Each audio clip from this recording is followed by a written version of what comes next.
रक्षा क्षेत्र में आत्मनिर्भर धीरे धीरे लेकिन मजबूती से बढ़ रहा है भारत के कदम। लंबा सफर अभी है बाकी। नमस्कार, आप देख रहे हैं देश न्यूज। मैं हूं दिवाकर। शुरुआत करते हैं आज के हमारे खास प्रोग्राम से, रक्षा क्षेत्र में आत्मनिर्भर और बढ़ता भारत। यदि देखा जाए तो रक्षा क्षेत्र में आत्मनिर्भर बनने के नजरिए से ठोस नीतिगत फैसलों से जो मदद मिल रही है, साथ ही सरकार घरेलू खरीद को प्रोत्साहित कर आयात पर होने वाले खर्च को भी कम करने में जुटी है। एक वक्त था जब हम रक्षा क्षेत्र की हर छोटी बड़ी जरूरतों के लिए दूसरे देशों पर मोहताज होते थे, लेकिन अब इस मोर्चा पर भारत की स्थिति धीरे धीरे बदल रही है, जो 2047 तक विकसित राष्ट्र बनने के लिए सपने को लेकर आगे बढ़ रहा है। जी हां, भारत रक्षा क्षेत्र में भी आत्मनिर्भर बनने की राह पर धीरे धीरे लेकिन मजबूती के साथ साथ आगे की कदम बढ़ा रहा है। जैसा कि आप सब जानते हैं कि देश की अर्थव्यवस्था वैश्विक स्तर को मजबूत हो रही है और भारत रक्षा क्षेत्र के लिए यह भी जरूरी मान्य है कि सामानों के आयात को कम कर रहा है और उसके लिए मेक इन वन इंडिया अभियान के तहत घरेलू बुनियादी ढांचों का निर्माण जोरों से हो रहा है। आयात कम करने का यह मतलब नहीं कि उन सामानों की जरूरत ही नहीं है, बल्कि सामानों को अब भारत अपने देश में ही बनाने पर फोकस कर रहा है। जैसे कि रक्षा क्षेत्र में आत्मनिर्भर भारत के संकल्पना को पूरा करने के लिए सबसे जरूरी है देश में रक्षा क्षेत्र से जुड़े घरेलू उद्योग को मजबूत करना। इसके लिए केंद्र सरकार पिछले कुछ सालों से कई तरह के ठोस फैसले कर रही है। घरेलू रक्षा उद्योग को बढ़ावा देने के लिए सरकार उन उपकरणों को, पुर्जों को और सेवाओं को लगातार पहचान कर रही है जिनसे जुड़ी जरूरतों को देश की कंपनियों से पूरा किया जा सकता है। यदि बात की जाए घरेलू खरीद को बढ़ावा देने में, तो कई चीजों पर आयात पे रोक भी लगी है। इसके तहत रक्षा मंत्रालय समय समय पर ऐसे कल पुर्जों और कंपोनेंट की सूची जारी कर रही है जिनको सिर्फ घरेलू कंपनियों से ही खरीदा जा सकेगा। इसे सकारात्मकता स्वदेशी सूची यानी सूची लिस्ट कहा जाता है। इसी परंपरा को आगे ले जाते हुए रक्षा मंत्रालय ने 14 मई को चौथी सकारात्मक स्वदेशीकरण सूची को मंजूरी भी दे दी है। इस सूची में 928 पुर्जों और सब सिस्टम शामिल है। इनमें लाइन रिप्लेसमेंट यूनिट, सब सिस्टम और अलग अलग सैन्य प्लेटफॉर्म, उपकरण और हथियारों में प्रयोग किए जाने वाले कल पुर्जे और हाईलैंड मटेरियल शामिल किए गए हैं। रक्षा मंत्रालय की ओर से समय समय पर इस तरह की जो सूची तैयार की जाती है, उन सूचियों में शामिल सामान और सेवाओं के आयात पर भी रोक लग जाती है। इस तरह से सूची में 928 चीजें हैं और जिनका आयात प्रति स्थापन मूल्य 715 करोड़ रुपए है। यानी इन चीजों पर आयात में इतनी बड़ी राशि सरकार को खर्च करनी पड़ती है और रक्षा मंत्रालय ने इन वस्तुओं के आयात पर प्रतिबंध तो लेकर समय समय पर सीमा भी स्पष्ट कर दी है। यदि बात की जाए चौथी सूची में शामिल चीजों के लिए समय सीमा दिसंबर 2023 से लेकर दिसंबर 2028 तक यानी 5 साल रखी गई है।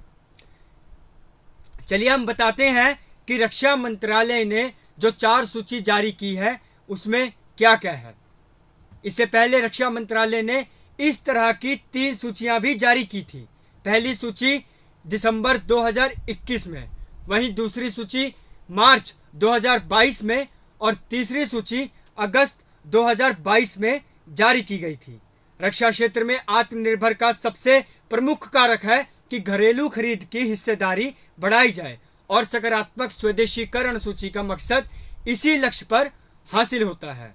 सकारात्मक सूची स्वदेशीकरण जैसी पहल से रक्षा क्षेत्र में आत्मनिर्भर को तो बढ़ावा मिलेगा ही, साथ में रक्षा से जुड़ी सरकारी कंपनियों के आयात को भी कम करने में मदद मिलेगी, जिसकी जानकारी रक्षा मंत्रालय ने इन सूचियों में 2500 आइटम में दी है जो पहले से ही स्वदेशी हैं, जिसमें 1238 आइटम वे हैं जो दी गई समय सीमा के भीतर स्वदेशी किए जाएंगे। अब तक देश में 1228 में से 310 वस्तुओं का स्वदेशीकरण किया जा चुका है। स्वदेशी किए वस्तुओं में पहली सूची में 262 और दूसरी सूची में 11 और वहीं तीसरी सूची की बात की जाए तो 37 आइटम शामिल किए गए हैं। वहीं रक्षा मंत्रालय ने यह भी कहा कि कैसे रक्षा क्षेत्र की सरकारी कंपनियां इन जरूरत को देशों में बनाकर पूरी करेगी। इन आइटम में कुछ को सूक्ष्म लघु और मध्य उद्योग बनाएंगे, साथ ही निजी भारतीय उद्योग कुछ जरूरतों को पूरा भी करेंगे। वहीं रक्षा मंत्रालय ने कहा कि रक्षा सार्वजनिक क्षेत्र के उपकरण अधिक सूचित वस्तुओं के लिए घरेलू उद्योगों से खरीद की प्रक्रिया जल्द ही शुरू की जाएगी। इस प्रक्रिया को पूरा करने के लिए देश की अर्थव्यवस्था को तो मदद मिलेगी, साथ ही रक्षा क्षेत्र में निवेश भी बढ़ेगा, जो सबसे बड़ा लाभ होने वाला है। जो रक्षा के सार्वजनिक उपकरणों के आयात में कमी है, तो वहीं रक्षा मंत्रालय ने यह भी माना है कि इस पूरी प्रक्रिया में घरेलू रक्षा उद्योग में अकादमिक और अनुसंधान संस्थान भी शामिल होंगे, जिससे देश के रक्षा उपकरणों को डिजाइन करने में और क्षमता में काफी मदद मिलेगी। चलिए अब बात करते हैं रक्षा क्षेत्र में आत्मनिर्भर बनने से जुड़ी पहल से, और वो क्या क्या प्रमुख बातें शामिल हैं इस बारे में हम आपको बताते हैं। रक्षा अधिग्रहण प्रक्रिया 2020 के तहत घरेलू स्रोतों में बाय इंडियन श्रेणी की पूंजीगत वस्तुओं की खरीद को प्राथमिकता सेवाओं की कुल 411 मदों की 4 सकारात्मक स्वदेशी सूची यानी रक्षा सार्वजनिक क्षेत्र के उपकरणों में कुल 4500 से ज्यादा वस्तुएं शामिल की गई हैं। सकारात्मक स्वदेशीकरण सूची के तहत बनाई गई समय सीमा से परे इन सामानों के आयात पर प्रतिबंध लंबी वैधता अवधि के साथ औद्योगिक लाइसेंस प्रक्रिया जारी की गई है। वहीं प्रत्यक्ष विदेशी निवेश नीति के उदारीकरण के तहत ऑटोमेटिक रेट से 74% FDI की अनुमति मिशन डिफेंस डी स्पेस की शुरुआत भी की गई है। स्टार्टअप और सूक्ष्म लघु और मध्य उद्योगों को शामिल करने के लिए रक्षा उत्कृष्टता के लिए नवाचार योजना की भी शुरुआत की जा रही है। यदि सार्वजनिक खरीद की बात करें तो इसका आदेश 2017 पर अमल किया गया था।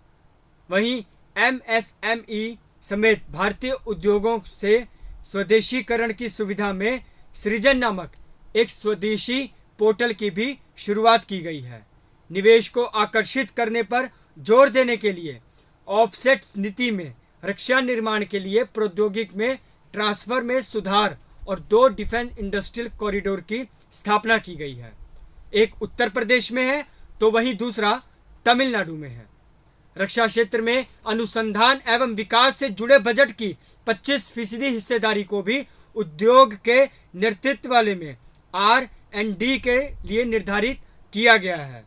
घरेलू स्रोतों से खरीद के लिए सैन्य आधुनिकीकरण से रक्षा बजट आवंटन में लगातार बढ़ोतरी की जा रही है। इस नीतिगत पहल से देश के भीतर सुरक्षा बलों के लिए आवश्यक उपकरणों के निर्माण और आत्मनिर्भर हासिल करने के लिए देश में तेजी से शामिल किया गया है और देश की प्रगति के लिए भी इसे रखा गया है। जिस तरीके से भारत ने इसकी समय सीमा दिसंबर 2023 से दिसंबर 2028 तक यानी 5 साल तक रखी है, अब यह भी देखना होगा भारत पहले से ही आत्मनिर्भर बन गया है और इस आत्मनिर्भर और सकारात्मकता के पहल की शुरुआत कहां तक जाती है और आने वाले समय में क्या विदेशी भी भारत के इस आत्मनिर्भर पर निर्भर होंगे। फिलहाल प्रोग्राम में बस इतना ही। बने रहिए देश न्यूज़ के साथ। नमस्कार।